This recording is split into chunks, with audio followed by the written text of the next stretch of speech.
Finding committee आई हुई है और जितना वो लोग जांच नहीं कर रहे हैं उससे ज्यादा वो लोग प्रेस से मिल रहे हैं। देखिए, पहली तो बात यह है कि पश्चिम बंगाल में गणतंत्र है।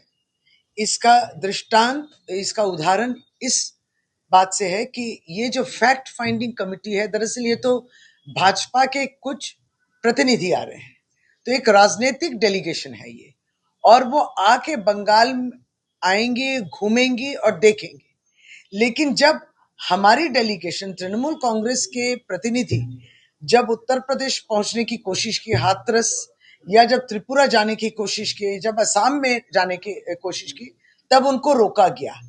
तो इससे यह प्रमाण है कि पश्चिम बंगाल में गणतंत्र है और उन राज्यों में, भारतीय जनता पार्टी के शासित राज्यों में गणतंत्र नहीं है।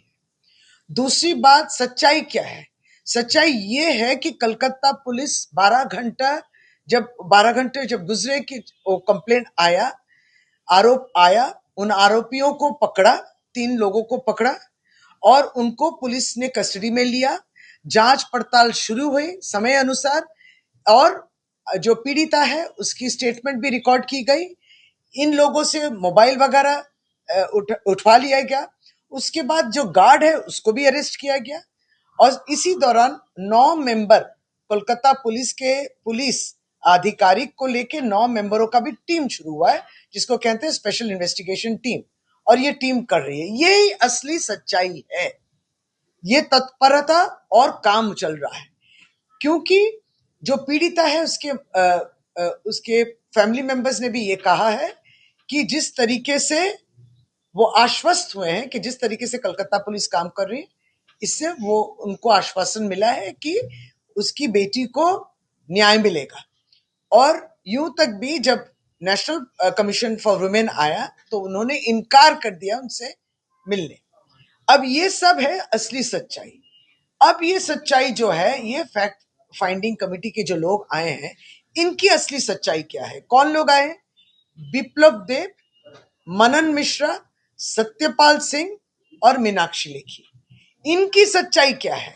हाँ, ये ठीक है कि एक 5 स्टार होटल में रहेंगे, अच्छा खा पी के यहाँ के गाड़ी वाड़ी लेके ये लोग आएंगे जगह, लेकिन सच्चाई क्या है बिप्लब देब के? आप तो रह चुके हैं बिप्लब देब, आपके राज्य में त्रिपुरा में आप मुख्यमंत्री थे। आपके शासन कालों में प्रेस और प्रेस की आजादी पूर्ण शून्य थी। प्रेस के लोगों पे हमला होता था, रिपोर्टरों पे हमला होता था, खून तक भी होता था। इस तरीके के खून और बलात्कार होते थे, आप कुछ नहीं करते थे। कौन? बिप्लब देब। यही तो उनका रिकॉर्ड है, ट्रैक रिकॉर्ड ये है, और ये आए हैं सच्चाई जांच करने के लिए। मनन मिश्रा जो है वो क्या जांच करेंगे? वो ये कहते हैं, उनका सोच देखिए, पहले सोच से ही समझ आता है कि किस तरीके से वो देखेंगे, किस चश्मे से देखेंगे इस घटना को जो लॉ स्टूडेंट के ऊपर हुआ है। मनन मिश्रा का कहना यह है कि अगर कोई भी पीड़िता आके, ये पहले बोल चुके हैं, पीड़िता आके बोलेगी कि मेरे ऊपर यौन अत्याचार हुआ है, उसके उस कंप्लेंट को, उस आरोप को कोई फेस वैल्यू में नहीं लेना चाहिए। ये इनकी सोच है। सत्यपाल सिंह, हाथरस जब कांड वो हुआ था, बलात्कार हुई थी, मृत्यु हुई, तब वो कहते हैं कि पुलिस इसमें क्या करेगा, राज्य सरकार इसमें क्या कर सकता है एक बलात्कार की घटना में। ये सत्यपाल सिंह अब पश्चिम बंगाल में आए, यही इन लोग का ट्रैक रिकॉर्ड है। मीनाक्षी लेखी एक समय सांसद हो चुकी उन्होंने कहा था संसद में खड़े होके विपक्ष के दल के एक सांसद को कि आप चुप रहिए, बैठ जाइए, नहीं तो ईडी सीबीआई भेजेंगे। ये लोग प्रतिनिधि हैं भाजपा के जो अभी आए हैं, और हम लोग एक सवाल करते हैं उनसे कि आप लोग, जो पीड़िता है, जो कार्तिक महाराज के विरुद्ध में बोल रही है, उस तक क्यों नहीं पहुंचे? उन तक आप लोग क्यों नहीं पहुंचे? ये फैक्ट फाइंडिंग टीम क्यों नहीं जाएगी? उस पीड़िता का बात कौन सुनेगा? ये लोग नहीं जाएंगे। तो यही असली सच्चाई है ये फैक्ट फाइंडिंग की। देखा गया कि अर्चना मजूमदार बीच के घर जा रहा था, उन्होंने बोला कि पुलिस ने मुझे रोका था। तो अर्चना मजूमदार आप क्या करने आए थे? उनका दावा ये है कि कस्बा लॉ कॉलेज जो है, वहां जहां घटना घटी थी, वो यूनियन रूम, जिसको हम लोग कहते हैं प्लेस ऑफ अकरेंस, वो कहती कि मुझे वहां पहुंचना है। आप सोचिए, जहां पे एक क्राइम हुआ है, एक अपराध हुआ है, उसको तो विभिन्न एविडेंसेस के लिए जो पुलिस ले चुकी है उसको तो गार्ड करके रहते हैं, लेकिन वो कहती है मुझे भी पहुंचना है, मुझे भी जाना है। क्यों? आप क्या कोई फोरेंसिक एक्सपर्ट है?